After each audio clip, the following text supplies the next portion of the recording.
오늘 함께 나누실 하나님의 말씀은 에베소서 4장 1절에서 3절 말씀이 되겠습니다. 그러므로 주 안에서 갇힌 내가 너희를 권하노니 너희가 부르심을 받은 일에 합당하게 행하여 모든 겸손과 온유로 하고 오래 참음으로 사랑 가운데서 서로 용납하고 평안에 매는 줄로 성령이 하나 되게 하신 것을 힘써 지키라. 아멘. 어린 시절을 생각해 보면 어린 시절에 주로 우리가 부모님의 도움을 많이 받았던 것을 기억합니다. 부모님의 도움으로 성장을 하게 되죠. 그리고 처음에 우리가 얻게 되는 가치관 역시 부모님이 처음에는 정립해 줍니다. 무엇이 옳고 그른지, 무엇을 하면 되고 또 무엇을 해서는 안 되는지 부모님이 먼저 우리에게 지도를 주고 가르침을 주는 경우가 많습니다. 물론 지금의 우리도 부모님의 의견이나 부모님의 판단을 존중하죠. 하지만 청소년기가 되면 조금씩 달라지죠. 친구들의 이야기를 듣기도 하고 또 본인이 책을 읽거나 또 선생님의 말을 듣거나 주변의 환경을 더 많이 받게 됩니다.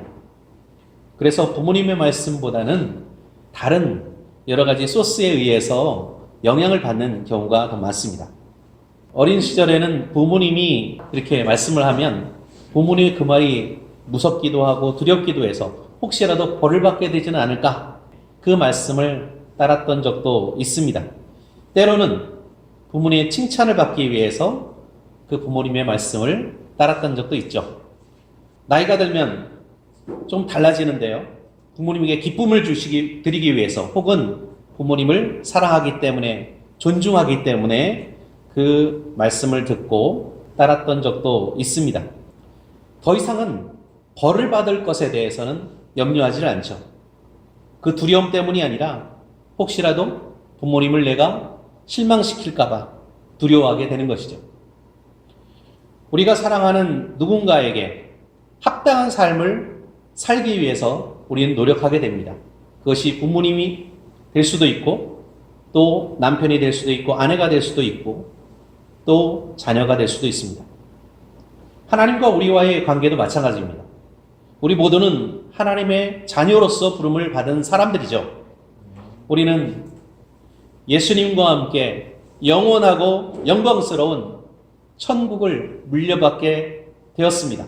상속자로 부름을 받은 거예요. 사도 바울은 에베소서 4장을 쓰면서 물론 직접 쓴 게 아니고 하나님의 성령께서 그에게 감동을 주셔서 이 에베소서를 기록을 했습니다.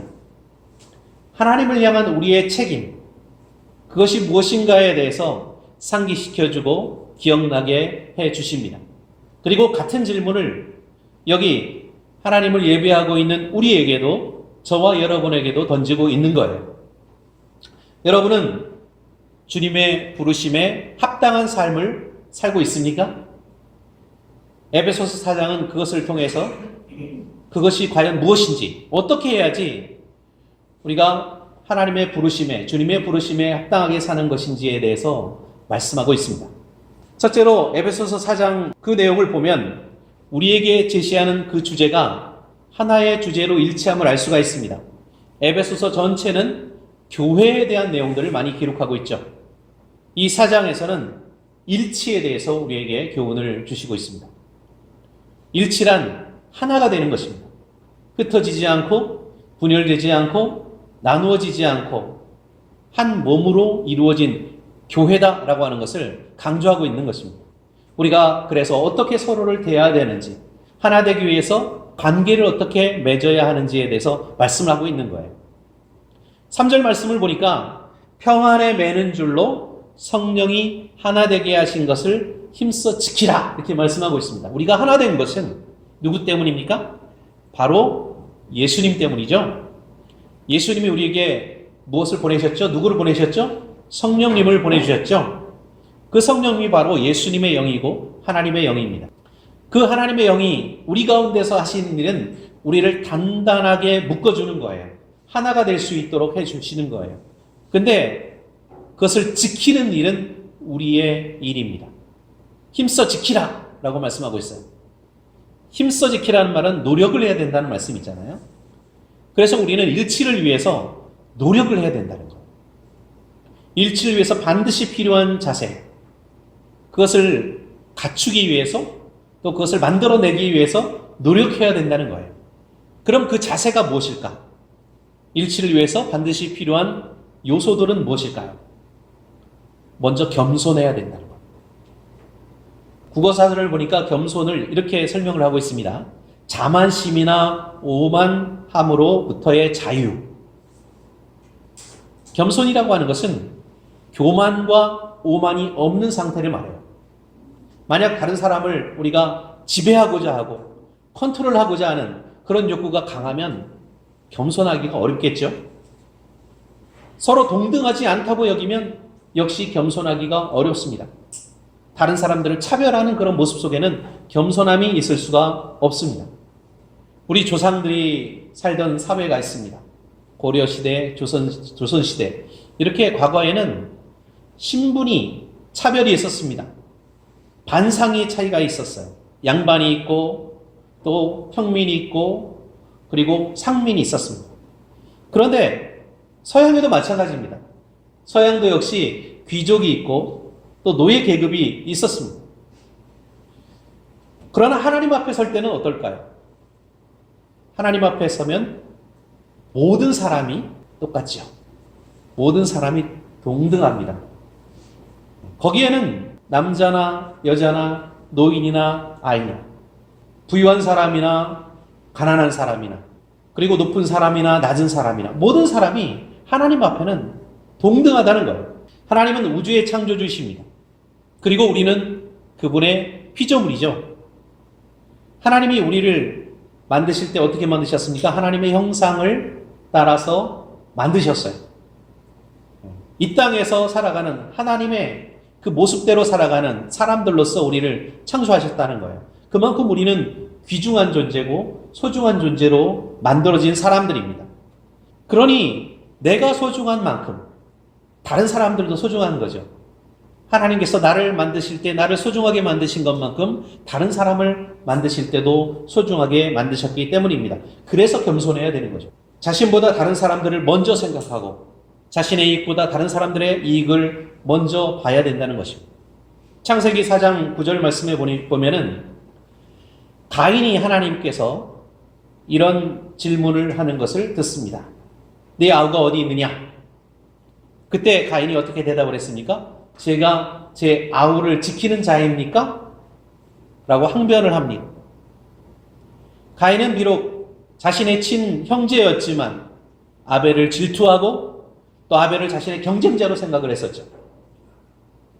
우리는 하나님께서 형제 자매로 부르신 사람들입니다. 그래서 우리의 고백 속에는 늘 내 형제 자매를 내가 지키겠습니다. 보호하겠습니다. 라고 하는 그런 고백이 우리 가운데 있어야 되는 거예요. 왜냐하면 하나님께서 가인에게 질문하신 그 질문을 우리에게도 지금도 하실 것이기 때문입니다. 그 질문은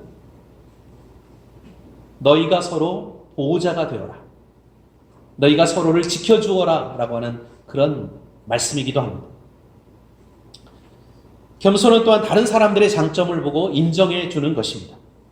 빌립보서 2장 3절에서 8절 말씀을 보니까 바울이 완벽한 겸손의 모델을 우리에게 보여주고 계시잖아요. 빌립보서 2장 3절에 어떻게 시작하죠? 아무 일에든지 다툼이나 허영으로 하지 말고 오직 겸손한 마음으로 각각 자기보다 남을 낮게 여기고 각각 자기 일을 돌볼 뿐 아니라 각각 다른 사람들의 일을 돌보아서 나의 기쁨을 충만하게 하라. 자, 주님께서 하나님께서 무엇을 기뻐하신다고요? 우리가 서로를 돌봐주고 서로를 돌아볼 때 비로소 기뻐하신다는 겁니다. 너희 안에 이 마음을 품으라 곧 그리스도 예수의 마음이니 그는 근본 하나님의 본체시나 하나님과 동등됨을 취할 것으로 여기지 아니하시고 자기를 비워 종의 형체를 가지고 사람들과 같이 되사 그리고 사람의 모양으로 나타나셔 자기를 낮추시고 죽기까지 복종하셨다고 말씀을 하고 있습니다. 누구 이야기입니까? 바로 예수님의 이야기죠. 예수님께서 친히 모범을 보여주셨다는 거예요. 겸손이 무엇인가? 하나님과 같은 분이잖아요. 하나님 보좌에 계시는 분이잖아요. 그러나 인간의 몸을 입고 우리와 똑같이 되셨다는 거예요. 그게 바로 겸손입니다.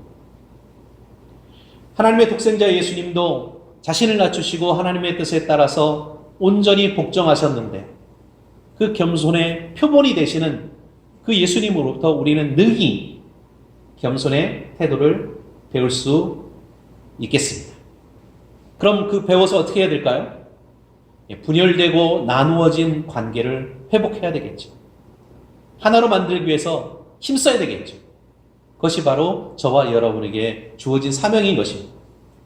둘째로 일치를 위해서는 온유함이 필요하다고 말씀합니다. 온유함을 갖지 못하게 되는 원인이 무엇일까? 이유가 무엇일까 생각을 해봤습니다. 성급함인 것 같아요. 우리는 어떤 문제가 생겼을 때 그 문제를 빨리 해결하려고 합니다. 우리 한국 사람들이, 대한민국 사람들이 더 그렇죠. 빨리빨리 문제를 해결하는 일에 능력이 있습니다. 어떤 일을 추진할 때 강하게 단번에 하는 것이 더 효율적이라고 생각을 하고 더 능력이 있는 것처럼 보이기도 합니다. 그런데 때로는 그 과정에서 누군가는 상처를 받고 누군가는 도태가 되고 누군가 힘들어한다고 한다면 그것은 과연 당연한 희생일까요? 다수의 행복을 위해서 소수의 행복은 무시돼도 되는 것일까요? 그렇지 않다는 것입니다. 예를 들어서 교회에서 페인트를 칠을 한다고 생각을 해보세요. 내부 페인트를 칠하는데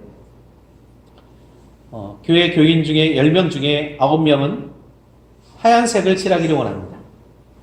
그런데 단 한 사람이 나는 노란색이 좋을 것 같아 라고 했을 때 다수결의 법칙에 의해서 결정을 밀어붙일 수도 있겠죠. 9명이니까 흰색으로 칠할 수도 있습니다. 하지만 다른 방법도 있겠죠. 꼭 그 방법만 있는 것은 아닙니다. 시간을 두고 타협점을 찾을 수도 있습니다. 서로가 원하는 다른 색을 칠한다든지 아니면은 또 서로가 이해될 수 있도록 같이 대화를 하면서 풀어갈 수도 있는 거죠. 물론 시간은 걸릴 수 있어요. 어떤 일에 있어서 그 일이 성경적 본질이 아니라고 한다면, 의견에 대한 문제라고 한다면 그 일보다 더 중요한 게 무엇일까요? 사람입니다. 그 사람이 더 중요하다는 사실을 우리는 기억해야 되는 것이죠. 잠언서 15장 1절에 보니까 온유가 무엇인가? 온유의 중요성에 대해서 말씀을 해주시고 있거든요. 유순한 대답은 분노를 쉬게 하여도 과격한 말은 노를 격동하느니라. 우리가 말 한마디를 해도 온유한 말을 하면, 유순한 말을 하면 그럼 싸움이 오히려 잦아든다는 거예요. 싸움이 생길 일이 없다는 거예요. 근데 서로 과격한 말을 하고 강한 말을 하고 강한 표현을 하게 되면 점점 그 상황이 악화될 수밖에 없다는 겁니다. 잠언서 15장 4절에 보니까 온순한 혀는 곧 생명나무이지만 패역한 혀는 마음을 상하게 하느니라. 같은 말씀이죠. 생명나무는 생명을 주는, 생명을 더 길게 만들어주는, 우리에게 생명을 주는 그런 놀라운 구원의 열매입니다. 에덴 동산에 생명나무 열매가 있었잖아요. 그리고 아담과 하와가 그 열매를 따먹으면서 영생을 할 수가 있었어요. 그러나 에덴 동산에서 결국 나갈 수밖에 없었기 때문에 그들은 영생의 기회를 놓쳤죠. 그 생명나무 열매를 어떻게? 온순한 혀를 통해서 얻을 수 있다는 거예요. 패악한 혀, 다른 사람들을 괴롭게 하고 고통스럽게 만드는 그 혀는 다른 사람들의 생명을 단축시킨다는 겁니다. 어떻게 그것을 알 수 있죠? 우리가 온라인에서 댓글을 통해 많은 사람들이 자신의 생명을 끓는 그런 불행한 일들이 벌어지잖아요. 그 과격한, 패역한 혀는 마음을 상하게 만들고 결국에는 생명까지도 끊게 만든다는 겁니다. 여러분 장수하고 싶죠? 따뜻한 말, 좋은 말, 용기를 주는 말을 많이 들으십시오. 그리고 많이 주변 사람들에게 하십시오. 우리가 전도지에 기록된 이 단순한 두 말이 있습니다. 여기에 괜찮아, 잘했어. 얼마나 좋은 말이, 얼마나 힘이 되는 말입니다. 많은 사람들이 이 말을 듣고 싶어해. 우리도 그렇잖아. 우리가 듣고 싶어하는 말 중에 괜찮아, 잘했어. 누군가가 나에게 이런 말을 해준다면 얼마나 힘이 나겠어요.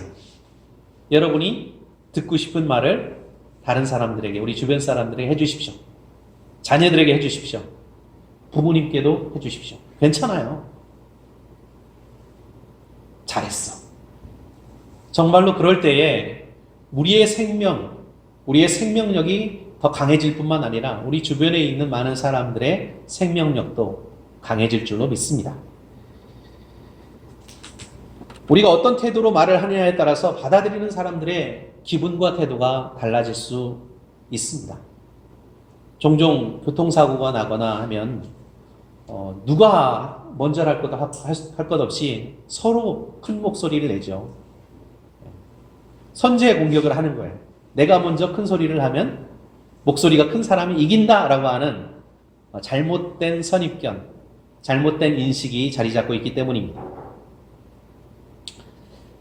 방어 기제가 작동을 하게 되는 거예요. 누군가 목소리를 크게 하면 나도 자연스럽게 나도 모르게 본능적으로 같이 소리를 높이게 되는 그 방어 기제가 있습니다. 남의 이야기를, 다른 사람의 얘기를 듣기를 싫어하는 거예요. 듣지 않으려고 하는 겁니다. 근데 오히려 우리가 다른 사람이 하는 말을 듣고 귀를 기울이고 그럴 때는 우리의 말이, 우리의 언어가 온유하게 될 수밖에 없어요. 그래야지 분열되지 않을 수 있다는 겁니다. 그래야지 하나가 될 수 있다는 겁니다. 셋째로 일치를 위해서는 인내가 필요합니다. 오늘날 현대사회는 지금, 당장, 지금 내가 원하는 것을, 지금 내가 기대하는 것을 얻기를 원해요. 그래서 참을성이 없습니다. 점점 참을성이 줄어들어요. 기다리는 걸 잘 못해요. 근데 하나님이 우리를 얼마나 오래 참으셨는지 한번 기억해 보세요. 하나님이 노아의 홍수 때에 인류를 이 땅에서 완전히 쓸어버릴 수도 있었습니다. 왜? 사람들이 너무 패악하고 너무 죄를 많이 지어서 하나님께서 온 인류를 멸망시키겠다라고 작정을 하셨죠. 그런데 하나님이 기회를 주십니다.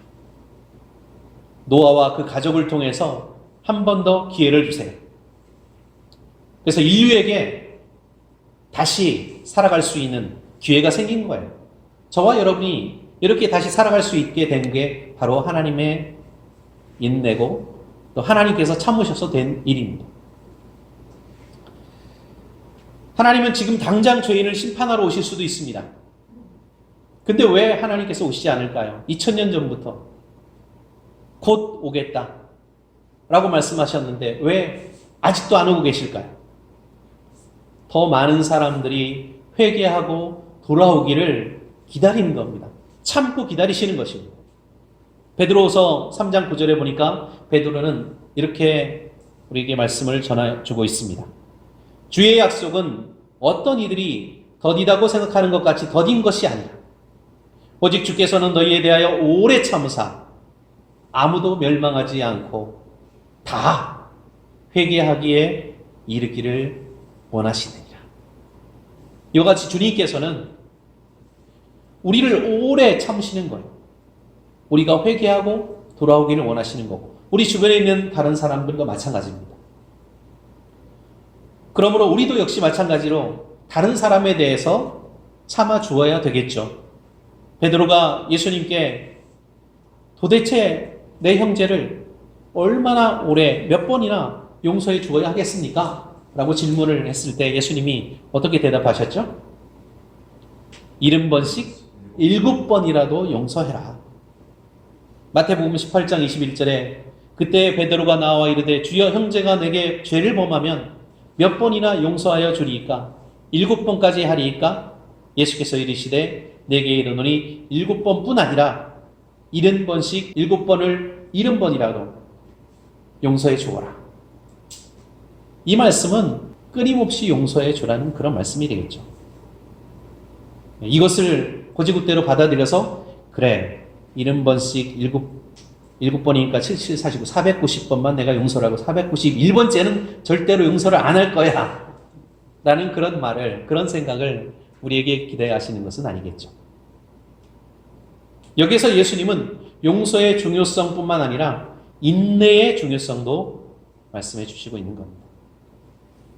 하나님께서 우리를 오래 참으시는 것처럼 우리도 기꺼이 형제 자매들에 대해서, 우리 주변에 있는 사람들에 대해서 용서할 수 있고 인내할 수 있어야 된다는 것입니다. 그것이 바로 일치를 이룰 수 있는, 하나됨을 이룰 수 있는 길인 줄로 믿습니다. 또 바울은 그리스도인의 일치에 대해서 이렇게 강조를 한 후에 우리의 삶에 있어서 반드시 없애야 되는 것, 제거해야 되는 것이 무엇인가에 대해서 권면을 주시고 있습니다. 에베소서 4장 17절 말씀에 보니까 그러므로 내가 이것을 말하며 주 안에서 증언하노니 이제는 너희가 이방인이 그 마음에 허망한 것으로 행함같이 행하지 말라 라고 말씀을 하고 있어요. 하나님의 뜻 안에서 일치해야 된다는 그런 말씀입니다. 다시 말해서 우리의 오래된 생활 방식을 버리고 떠나라 라는 그런 말씀이죠. 바울은 그것을 두고 이방인들이 허망한 것, 헛된 것으로 행하는 것이다 이렇게 말씀을 하고 있어요. 사람들은 우리가 드리는 모든 예배가 하나님께 의미가 있고 또 하나님께서 모든 예배는 기뻐할 것이라고 생각하고 그렇게 가르칩니다. 하지만 마가복음 7장 7절에 보니까 사람의 계명으로 교훈을 삼아 가르치니 나를 헛되이 경배하는도다. 만약에 그들의 가르침과 그들의 말이 하나님의 뜻에 따른 것이 아니라고 한다면, 하나님의 말씀이 아니라고 한다면, 사람의 계명이라고 한다면 그 예배는 얼마나 많은 사람들이 거기 모여서 얼마나 많은 사람들이 감동을 받든지 헛된 것이다 라고 말씀을 하고 있는 것입니다. 사람들이 만든 방법을 따라 드리는 예배를 헛된 예배다, 공허한 예배다 이렇게 선언을 하고 있는 것. 이사야 선지자는 이사야서 55장 8절에 이렇게 말씀을 주시고 있습니다. 이는 내 생각이 너희의 생각과 다르며 내 길은 너희의 길과 다름이니라. 여호와의 말씀이니라. 당시의 선지자는 대언자였습니다. 여호와께서 이렇게 말씀하셨다. 그대로 전하는 거예요. 이것은 선지자의 말이 아니라 하나님의 말씀이죠. 이는 하늘이 땅보다 높음 같이 내 길은 너희 길보다 높으며 내 생각은 너희의 생각보다 높음이니라. 사람의 생각이나 사람의 뜻과 사람의 길을 하나님의 길과 하나님의 말씀과 구별하는 거예요. 오늘날 교회가 직면한 가장 큰 문제는 무엇일까요? 교회가 세속화되고 있다는 거예요.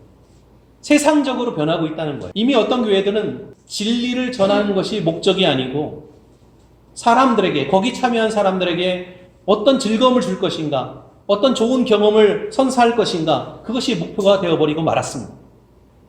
하나님을 예배하는 교회의 핵심 목표를 간과하고, 그리고 그 교회 성가대 음악이 정말 아름답고 좋아, 혹은 그 교회는 아이들이나 자녀들을 위해서 시설과 복지가 정말 잘 돼 있어, 그런 이유 때문에 그 교회를 가요. 오늘날 교회가 축소되고 세상에 더 이상 설 자리가 없어지고 점점 그 자리를 잃어가는 이유는 무엇일까요? 그 이유는 교회가 세상을 변화시켜야 하는데 더 이상 교회가 세상을 변화시키지 못하고 세상에 선한 영향력을 끼치지 못하고 오히려 세상의 영향을 받기 때문입니다. 세속주의의 영향을 받기 때문입니다. 에베소서 4장 20절에서 24절을 말씀해 보니까 오직 너희는 그리스도를 그같이 배우지 아니하니, 경고의 말씀이죠. 진리가 예수 안에 있는 것 같이 너희가 참으로 그에게서 듣고 또한 그 안에서 가르침을 받았을진데 너희는 유혹의 욕심을 따라 썩어져가는 구습을 따르는 옛 사람을 벗어버리고 오직 너희의 심령이 새롭게 되어 하나님을 따라 의와 진리의 거룩함으로 지으심을 받은 새 사람을 입으라 이렇게 말씀하고 있습니다. 네 욕심을 따르지 말고 옛날 습관을 따르지 말고 새로운 사람이 되라는 거예요. 새로운 존재가 되라는 거예요. 세상적인 방법이 아니라 하나님의 말씀과 하나님의 뜻과 진리 안에서 하나가 되라는 말씀입니다. 마지막으로 바울은 에베소서 4장 31절에서 32절 보니까 너희는 모든 악독과 노함과 분냄과 떠드는 것과 비방하는 것과 모든 악의와 이런 것을 버리고 서로 친절하게 하며 불쌍히 여기며 서로 용서하기를 하나님이 그리스도 안에서 너희를 용서하심과 같이 하라, 이렇게 권고를 하고 있습니다. 악하고 독한 말을 내뱉고 화가 난다고 해서 분을 참지 못하고 말을 함부로 하는 것, 다른 사람들에 대해서 거짓으로 나쁜 말을 하는 것, 이 모든 것이 악한 마음, 나쁜 마음에서 나온다는 거예요. 그것을 버리라는 겁니다. 나쁜 뜻을 버리라는 겁니다. 악한 마음을 버리라는 거예요.